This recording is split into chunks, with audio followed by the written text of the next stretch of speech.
اللہ اللہ۔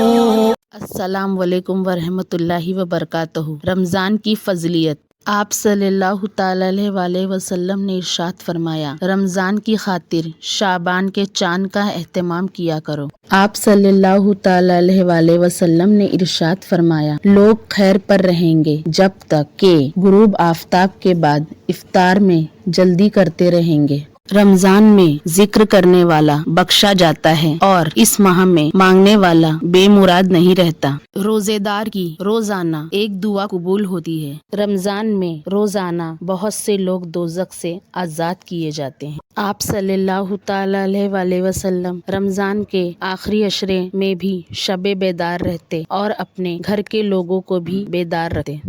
اللہ تبارک و تعالی ہمیں رمضان المبارک کی قدر کرنے کی توفیق عطا فرمائے، ہماری تمام عبادتوں کو قبول فرمائے اور آخرت میں آپ صلی اللہ تعالی علیہ وآلہ وسلم کی شفاعت کے طفیل جنت الفردوس نصیب فرمائے، آمین۔